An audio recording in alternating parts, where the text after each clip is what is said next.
ආයුබෝවන් සියලු දෙනාටම අද අපි සාකච්ඡා කරන්න යන්නේ 4 වසර සමාජ විද්‍යා පෙළ පොතේ සඳහන් වෙන පළවෙනි පාඩම වන සමාජ විද්‍යාව ඇතිවීම යන පාඩමේ අනුමාතෘකාවක් වන බෞද්ධ සමාජ විද්‍යාත්මක චින්තනය යන මාතෘකාව පිළිබඳවයි. ඒ පිළිබඳව කතා කරන විට ක්‍රිස්තුපූර්ව 6 වන සියවසේ ಭಾರತයේ ආරම්භ වූ බුද්ධාගම ලෝකයේ ප්‍රධාන ආගම් අතරට එක් වී ඇත. මේ කියන්නේ ක්‍රිස්තුපූර්ව 6 වන සියවසෙන් පස්සේ ಭಾರತයේ විවිධ ආගම් එකතු වෙලා තියෙනවා. ඒ වුණාට ඒ ආගම් අතරින් ප්‍රධාන ආගම විදියට සැලකිලා තියෙන්නේ බුද්ධ ආගම. බුදුරදුන් විසින් දේශිත ධර්මය කොටස් තුනකට බෙදී ඇත. එනම් සූත්‍ර, විනය, අභිධර්ම යන වශයෙන්ි. බුදුහාමුදුරන්ගේ ධර්මය බෙදලා තියෙනවා කොටස් තුනකට.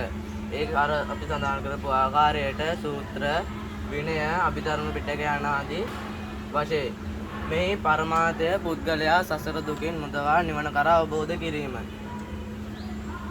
මේ සමාජ විද්‍යාත්මක මේ චින්තනය පිළිබඳව විග්‍රහ කරලා තියෙනවා විද්‍යාඥයන් කීප දෙනෙක්. ඒ තමයි මහාචාර්ය නන්දසේන රත්නපාල මහතා ඇතුළු ශ්‍රී ලාංකික සමාජ විද්‍යාඥයින් මේ පිළිබඳව විද්‍යාත්මක චින්තනයක් විග්‍රහ කරලා තියෙනවා. ඒ අනුව සූත්‍ර පිටකය තුළින් අපිට පෙන්වලා දෙනවා සමාජ සම්බන්ධතා, සමාජ සංස්ථා, ඒ වගේම සමාජානුයෝජනය, සමාජ ස්තර, සමාජ සමූහ, සමාජ ගැටලු, සමාජ අධ්‍යයන ආදී ක්‍රම විද්‍යාත්මකව හැඳින්වෙනවා.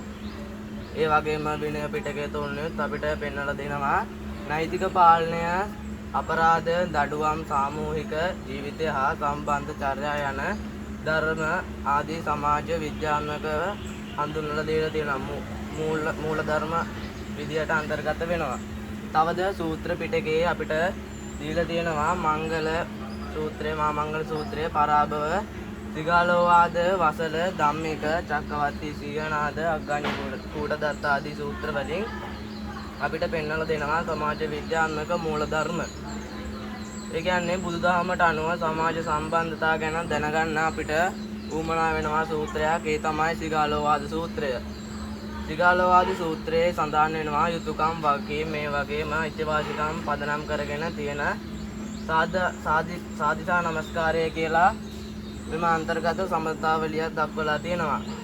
ඒ තමයි දෙමාපිය ඒගොල්ලන්ට සම්බන්ධය විදියට දූ දරු නැගෙනහිර, ඒ වගේම ගුරු ශිෂ්‍ය සම්බන්ධය දකුණ, ඒ වගේම අඹු සැමි සම්බන්ධය බටහිර, මිත්‍ර කට්ටියට මිත්‍රමයි සම්බන්ධය උතුර, ඒ වගේම ගේ කට්ටියට පැවිදි සම්බන්ධය උඩ, ඒ වගේම ස්වාමී අයට සේවක සම්බන්ධය යට.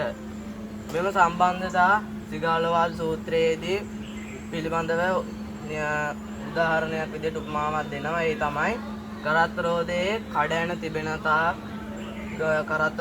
කරත්තය ගමන් කරන්නේ යම්සේද අන්නේ ආකාරයෙන් සමාජයේ මෙම සම්බන්ධතා යහපත්ව කටයුතු කරන කල් තියෙන තාක් කල් සමාජය යහපත්ව පවත්වාගෙන යන්න හැකි කියලා හඳුන්වලා දීලා තියෙනවා.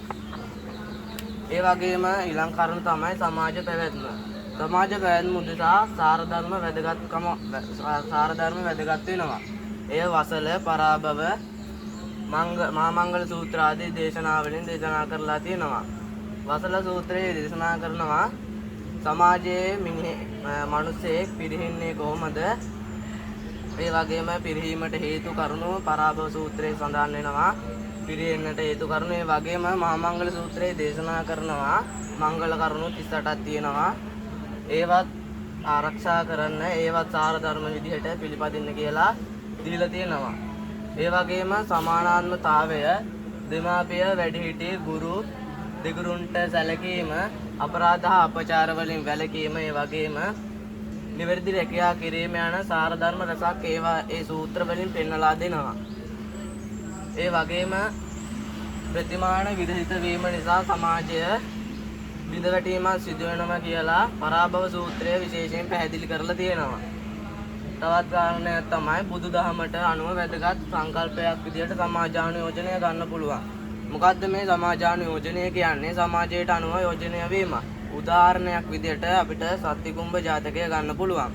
ඒකේ අර කන්ද දෙපැත්තට වැටෙන ගිරව් දෙන්නගෙන් නරක වැටෙන්නේ මංකොල්ල කණ්ඩායමකට.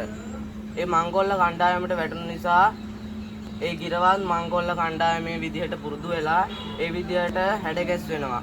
ඒ වගේම අර තාපසාරාමයට වැටෙන ගිරවත් තාපසාරාමයට වැටුණු නිසා හොඳ ක්‍රියාපත්ති ඒවා පිළිපැදලා යහපත් ඇසිරෙන්නට ඒ ආචාර ධර්ම ආදිය පුරුදු වෙනවා.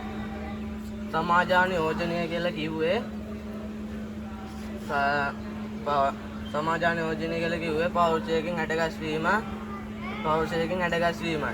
ඒ වගේම අපිට සමාජයේ ආපත්ත පවතින නම් බෞද්ධ පංචශීල ප්‍රතිපත්තියත් වැදගත් වෙනවා. ඒ කියන්නේ පන්සිල්. මේන් විස්තර කෙරෙන්නේ සමාජයේ විසින් වැළැක්විය යුතු අංග පහක්. ඒ තමයි පාණාතිපාතා, අදින්නාදාන, කාමේසු මිච්ඡාචාරා, මුසාවාද, අදින්නාදාන යන මේ පන්සිල් පහෙන් අපිට නීති පහක් විදිහට තමයි කිහිපින්නදාට දීලා තියෙන්නේ. ඒ සමාජයක් යහපත්ව පවත්වා ගන්න දීපු නීති පහක්. ඒ වගේම තමයි අනිත්‍ය සංකල්පය. සමාජය යහපත්ව පවතින නම් අනිත්‍ය සංකල්පයත් බුදුදහම වැදගත් ලෙස විද්‍යාත්මක ලෙස ලක්ෂණයක් දක්වලා තියෙනවා. අනිත්‍ය කියලා කියන්නේ ලෝක සියල්ල වෙනස් වේ යන අර්ථය. ඒ කියන්නේ සමාජ පරිණාමයක් සිදු වෙන්නේ මේ ආකාරයෙන්. සියල්ල වෙනස් වෙනවා. උපාද තිති භංග යන ආකාරයට ඉපදීමත් යම් කාලයක් පැවතීමත් භංග කියන්නේ මිය යාමක් නැත්නම් කැඩීමත් යන අනිත්‍ය සංකල්පය. සියලු දේ අනිත්‍යයි යන. ඒ වගේම සමාජයේ වෙනස් වීම. සමාජ විද්‍යාඥයන් මෙයත් පිළිගෙන තියෙනවා. බුදුහාමුදුරුවෝ දේශනා කරා වගේ සමාජ විද්‍යාඥයනොත් මේ සමාජයේ සිදුවෙන අනිත්‍ය සංකල්පය පිළිගෙන තියෙනවා. ඊළඟ කරුණ තමයි සමාජ ස්ථරායන. බුදුදහම මෙය වැදගත් ස්වරූපයක් විදිහට අරගෙන තියෙනවා. ඒ තමයි ආරෝපිත தত্ত্বය මත පුද්ගලයා තත්වගරුත්ව ආදියෙන් මිනුම් නොකළ යුතු බව. ඒ කියන්නේ කුලය, ජාතිය, ස්ත්‍රී, පුරුෂ ආදිය වශයෙන් ආරෝපිත தত্ত্বයක් විස්තරගත නොවීම. ඒ කියන්නේ හැමෝම එකසේ එකව කටයුතු කිරීම. වෙන්වෙන්ව මේ කුලයක් ભેදයක් නොසලකා කටයුතු කිරීම. මෙන්න මේ ආකාරයට මෙන්න මේ වගකීම් මේ කරුණු යහපත් ලෙස සිද්ධ කරනවා නම් යහපත් සමාජයක් පවත්වාගෙන යන්න හැකි බව සඳහන් කරලා තියෙනවා. මේ පිළිබඳව වැඩි දුර මේ විස්තර දක්වලා තියෙනවා. 4 වසර සමාජ විද්‍යා පොතේ මේ පිළිබඳව දක්වලා තියෙනවා.